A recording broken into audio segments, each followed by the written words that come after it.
Hello, my name is Olga. I can introduce myself in many ways, but I think this time I'll say I'm a voice here. I've heard voices all my life.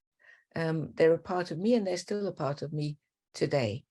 But they did give me problems at one point in my life, which resulted in many years being in psychiatry. But I've been able to turn that around and make it a gift, actually, I would say, this time in psychiatry, though you'd never have gotten me to think that years ago when I was in there. Just a bit about me. I'm a psychiatric nurse. I used to work for many, many years in psychiatry with adults and youth and different wards and things like that.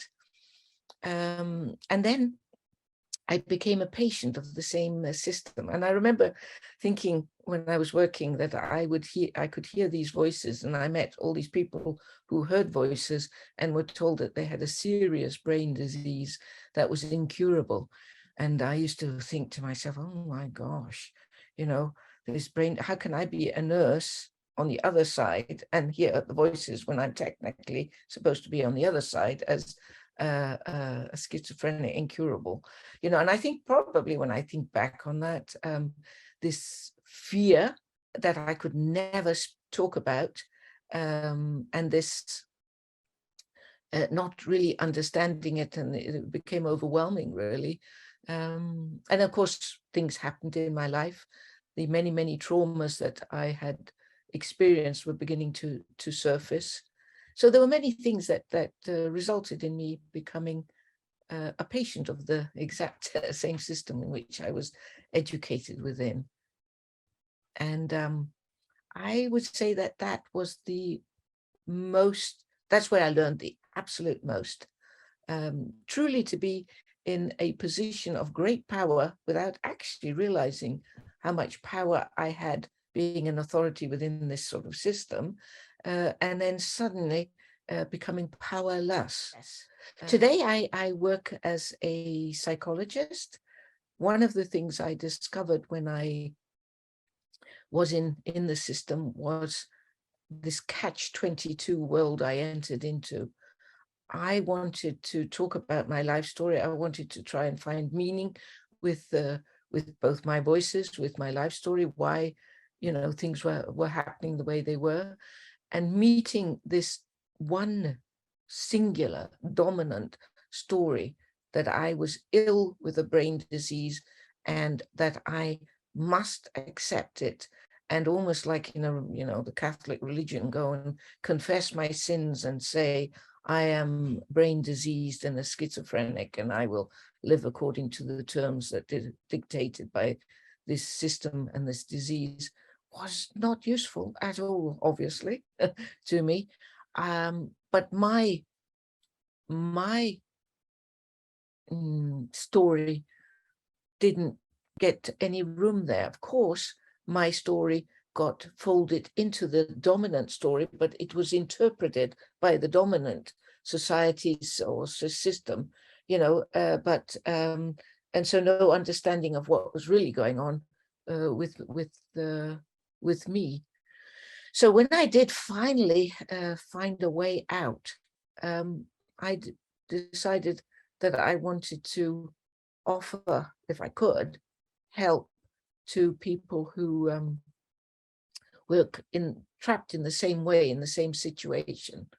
One of the things I was told, that as a schizophrenic, working with my life story or going to therapy or trying to find meaning really would be really very bad for a schizophrenic, and I should accept that just being satisfied, making silk ties or things like that, that would be okay. And it wasn't. I've always used my mind. I always love thinking about things, and the medication was catastrophic. That you can't function, you can't go to work, you're falling asleep, you can't concentrate, you go to school, if nobody tells you its side effects, then people think that I've also become dumb, really, incapable of working with books or words or numbers. And in fact, my family was told that the disease was so serious that I was cognitively incapacitated. These, all these kinds of stories that, if you don't have access to that knowledge, you end up believing it. And I didn't. I had the narrative of psychiatry when I entered into my role as a patient. And so I became crushed with that story, actually, because I had no reason to think it was wrong. When I found a way out, I had to re-educate myself. Initially, when I did find a way out, I didn't believe that this way out would work.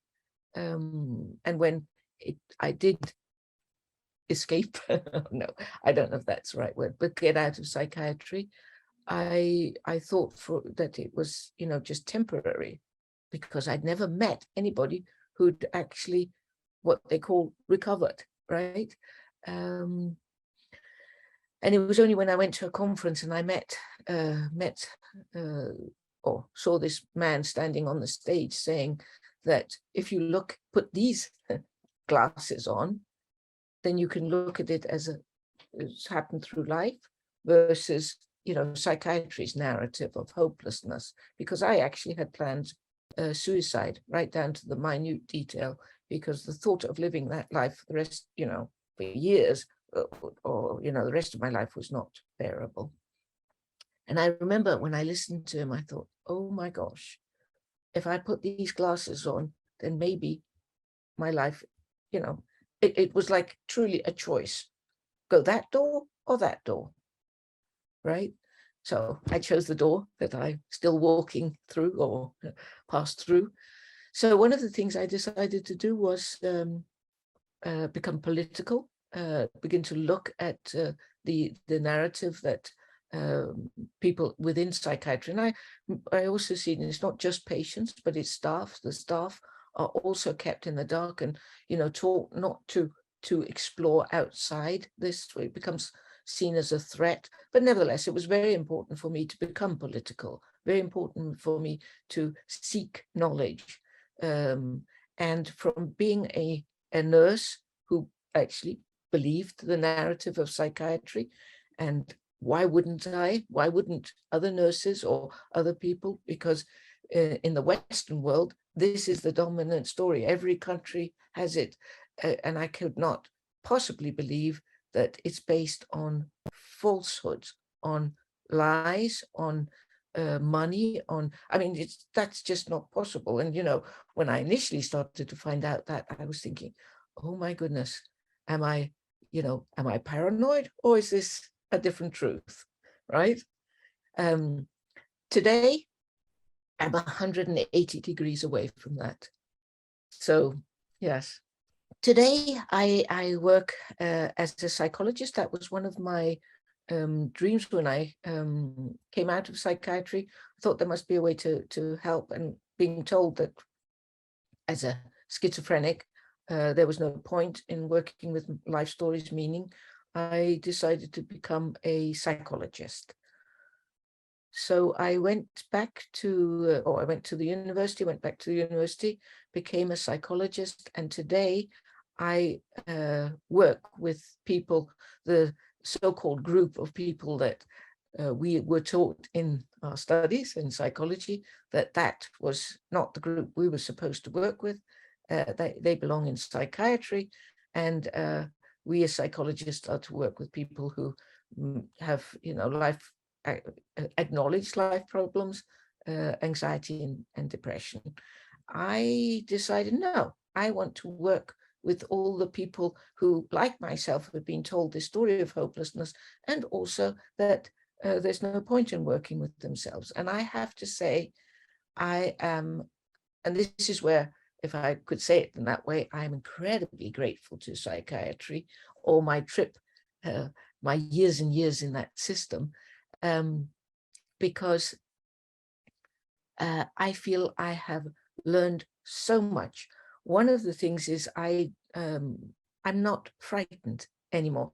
And that can sound a little bit odd, but I'm not frightened when I meet families and people who, for example, want to withdraw from their drugs. I have absolutely no fear about supporting them or doing that. I don't fear people's crises. I don't fear people that when I meet them, I have no idea what they mean, that they are technically and, supposedly, mad, talking about their demons or their, I think it's like, I see it as that we together can share this journey for a while. Where I am, I often say, for example, when we're trying to find meaning with someone's voices, they come with me because their voices are creating huge problems for them.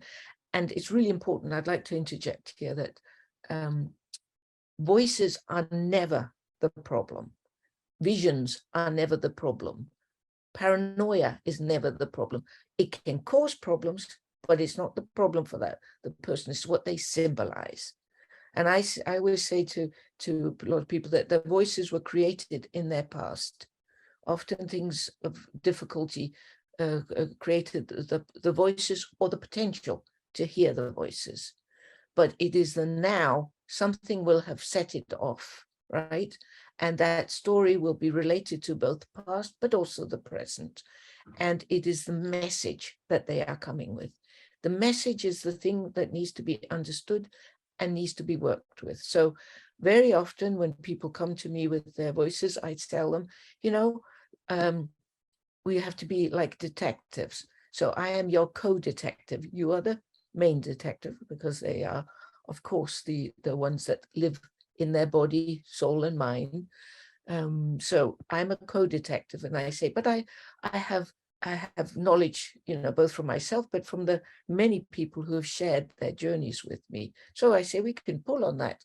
I can, come with ideas, suggestions, and we look at it.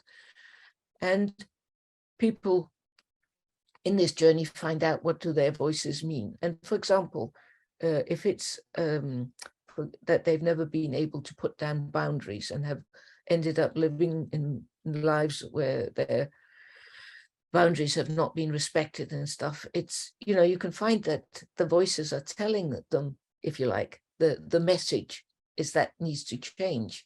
So it's not enough to just understand what the message is. It's actually what comes afterwards that takes the time. You cannot, say, okay, I'm going to, put down boundaries.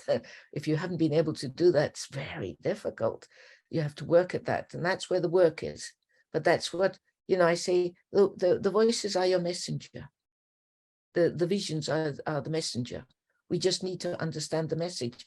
And then, it sounds so simple. It's not, it's a complex thing, but and then go from there. And I have to say, from having, if I was to compare my time as a psychiatric nurse to today, I see people recover. I get young people, they come in, right?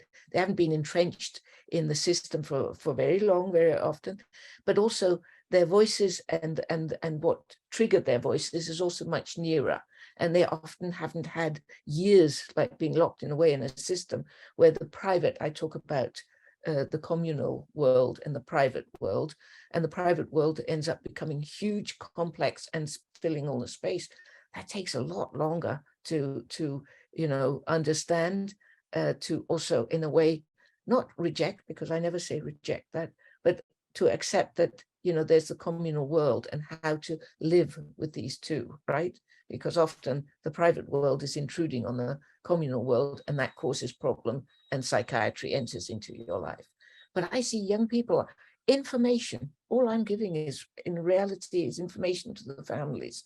For example, a family with a young girl, a boy, or youth comes in, they're terrified. They've been told all these terrible things of schizophrenia and stuff. And the first 1 or 2 sessions, I inform, very often the family goes out there crying, because not because they're sad, but because it's just, oh my God, I'm trying to bring what I met, these new glasses, so you can look at it this way. And in those cases, very quickly, people are back out, we go get out to the medicine. People who've been in psychiatry for many years, it takes longer, and I'm not, of course, saying that every person who comes through my doorway walks out as no, it's not that. But compared to when I worked in psychiatry, I never saw people recover. And today I see such changes. It's my life has become worthwhile. This is how it's supposed to be. And I wish that gift could be within that system. I mean, imagine if we had a system that could give what I see today, walking with people alongside them, and not coming with a dominant story that tells them this is what is wrong and this is the only thing, you are ill, and any other explanation is that, because there are many explanations, many. From spiritual, you can understand things, and I am not going to judge who when you find meaning with your voices or your visions and things. Who cares if it's through a spiritual or a being or a trauma or whatever? It doesn't matter. It's how we can understand the message and live with it and go forth. So for me, I work in the daily with people with so-called severe problems, and I love it. And I see so many successful stories. So if any of you out there are suffering, feeling great distress, maybe hearing voices, seeing visions, things are happening that seem difficult to understand, maybe things in life are overwhelming, I want to say to you, there are many avenues to choose from. There is so much hope.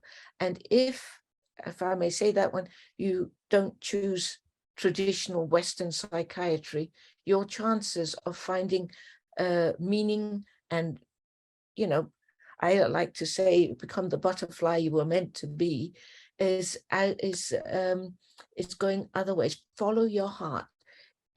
Deep down inside, you will know which direction to go.